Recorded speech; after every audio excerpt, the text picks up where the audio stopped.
This channel does not promote any violent, harmful, or illegal activities. All content provided by this channel is meant for an educational purpose only.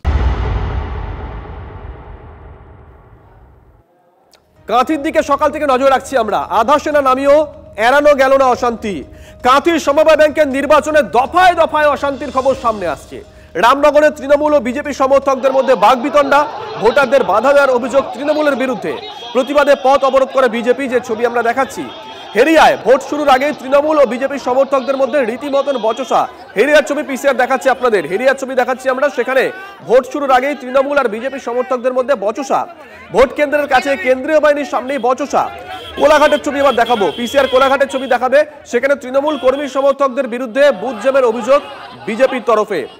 বিরোধীদের voter slip ছিঁড়ে দেওয়ার অভিযোগ, গেরুয়া শিবিরের কর্মীকে মারধর করার অভিযোগ উঠেছে এই কোলাঘাট থেকেই।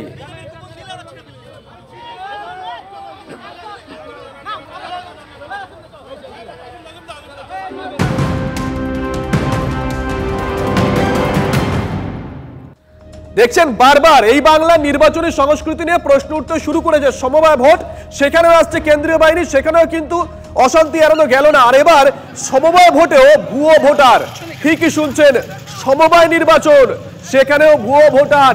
হেরিয়া ও কাঁথিতে ভুয়ো ভোটার ঘিরে উত্তেজনা।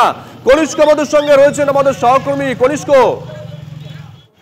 দেখো তোমার একদম এটা বলার জায়গা নেই যে কাঁথি সমবায় ভোটকে ঘিরে ভোট সাধারণ নির্বাচনে যেখানে ভুয়ো ভোট দেওয়ার অভিযোগ, ছাপ্পা ভোট দেওয়ার অভিযোগ উঠে, এখানেও দেখা গেল কাঁথি কোঅপারেটিভ ব্যাংক নির্বাচনকে কেন্দ্র করে ভুয়ো ভোটারের দেওয়ার অভিযোগ। এই অভিযোগে কিন্তু দু জায়গায় দুজন ধরা পড়লো, এবং একটা জায়গা হচ্ছে হেরিয়া, অপরটা হচ্ছে কাঁথি ৩ নম্বর কেন্দ্র, কাঁথি ক্ষেত্রবল বিদ্যাপীঠ। এই ঘটনাকে কেন্দ্র করে রীতিমতো উত্তেজনা ছড়ায় শাসক দল, বিরোধী দল, পাশাপাশি সব থেকে বড় বিষয়টা যেটা হচ্ছে শাসক দল তৃণমূল কংগ্রেসের বিরুদ্ধেই অপর গোষ্ঠীর বিরুদ্ধে অভিযোগ করছেন তৃণমূল। অর্থাৎ তৃণমূলের মধ্যে গোষ্ঠী দ্বন্দ্ব, সেটা কিন্তু প্রকাশ্যে এলো। এবং সবচেয়ে বড় কথা, এক গোষ্ঠী চাপ্পাকারীকে ঢুকিয়েছিল, যেটা সেই চাপ্পাকারীকে রীতিমতো ধরিয়ে দেয় পুলিশের হাতে, এবং পুলিশ ইতিমধ্যে তাকে কাঁথি থানার পুলিশ আটক করে নিয়ে গেছে। সব মিলিয়ে এলাকায় উত্তেজনা প্রবণ তৈরি হচ্ছে। আর বেশি সময় নেই ভোট শেষ হতে। যত ভোটার বা ভোটদাতা যারা ভেতরে প্রবেশ করেছেন, তারপরেই কিন্তু তারা ভোট দিতে পারবেন, এবং দুপুর 2টোর পরে সমস্ত ভোট কেন্দ্র গেট বন্ধ হয়ে যাবে। যারা এতক্ষণ আসেনি তারা আর ভোট দিতে পারবেন না। তাহলে তারপরে যে উত্তেজনা ছড়াবে না, সেটা আর বলার অপেক্ষা রাখে না। তার নজর থাকবে কনিষ্ক, নজর থাকবে, নজর রাখো। দেখুন, বাংলার ভোট সংস্কৃতির কোনো বদল কিন্তু নেই। লোকসভা নির্বাচন, বিধানসভা নির্বাচন, পুরসভা নির্বাচন, পঞ্চায়েত নির্বাচন, একই ছবি। সেন্ট্রাল ফোর্স থাকুক আর না থাকুক, অশান্তি হচ্ছেই। সামান্য একটা সমবায় নির্বাচন, সেখানেও অশান্তি। কলেজের ভোট, সেখানেও অশান্তির খবর সামনে পাই আমরা। চিকিৎসকদের নির্বাচন, মনে আছে কোনো এক রোববার দুপুরবেলা কলকাতায়, সেখানেও অশান্তির খবর আমরা সামনে পেয়েছিলাম। এটা কি বাংলার ভোট সংস্কৃতি হয়ে দাঁড়িয়েছে? এই প্রশ্ন কিন্তু উঠতে শুরু করে দিয়েছে ইতিমধ্যেই।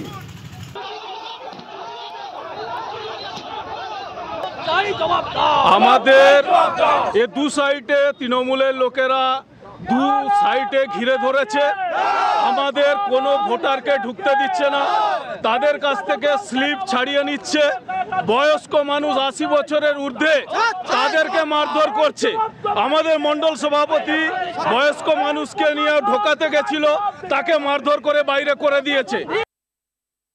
মহামান্য সুপ্রিম কোর্ট বলেছেন, যদি কোথাও কোনো এই ধরনের বিক্ষিপ্ত ঘটনা ঘটে, নির্বাচনটাই সম্পূর্ণ বাতিল ঘোষণা করবেন।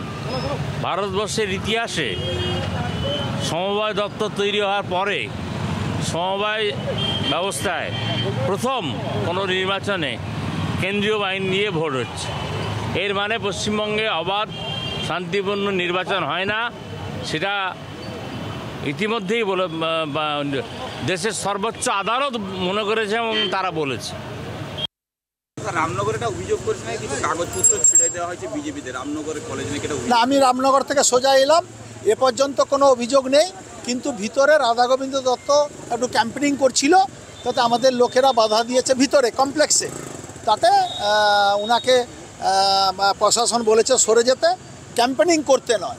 আমরা 100% আশাবাদী, কারণ অনেক দিন ধরে যারা পরিচালনা সমিতিতে ছিল তারা অনেক দিন ধরে ভোট করেনি, এবং ভোট না করার জন্যে আমাদের ব্যাংকের পরিষেবা মানুষ পায়নি, এবং তারাই আজকে বিজেপির প্যানেলে দাঁড়িয়েছে।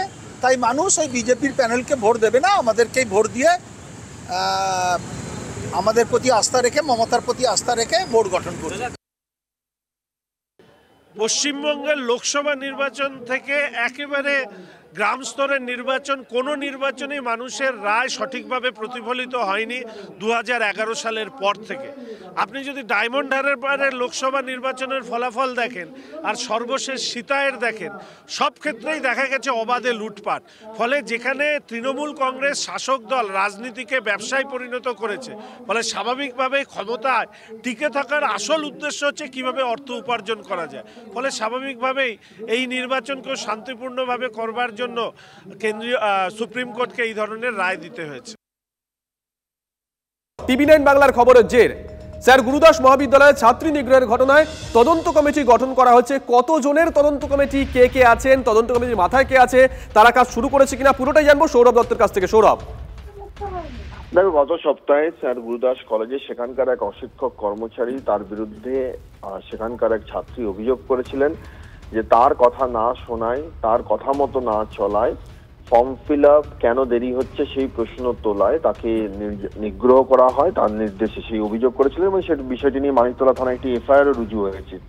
এই ঘটনা জানার পর মানিকতলার তৃণমূল বিধায়ক শক্তি পাণ্ডে তথা পরিচালন সমিতির সদস্য, তিনি 3 সদস্যের একটি কমিটি গঠন করেছেন, যেখানে আইনজীবী রয়েছেন, আচ্ছা, আর যেখানে অন্য একটি কলেজের অধ্যাপক রয়েছেন এবং একজন মহিলা অধ্যাপকও রয়েছেন। এদেরকে নিয়ে একটি কমিটি গঠন করা হয়েছে। মূলত এই যে অশিক্ষক কর্মচারী, তার বিরুদ্ধে বারবার অভিযোগ আসছে। কেকের যে মৃত্যুর ঘটনা, সেক্ষেত্রে এই অশিক্ষক কর্মচারীর ভূমিকা নিয়ে প্রশ্ন উঠেছিল। সেই সব বিষয় নিয়েই মানিকতলা তৃণমূল বিধায়ক শক্তি পাণ্ডে কলেজের এবং সরকারের ভাবমূর্তি রক্ষা করার জন্য এই পদক্ষেপ গ্রহণ করে। ধন্যবাদ সৌরভ।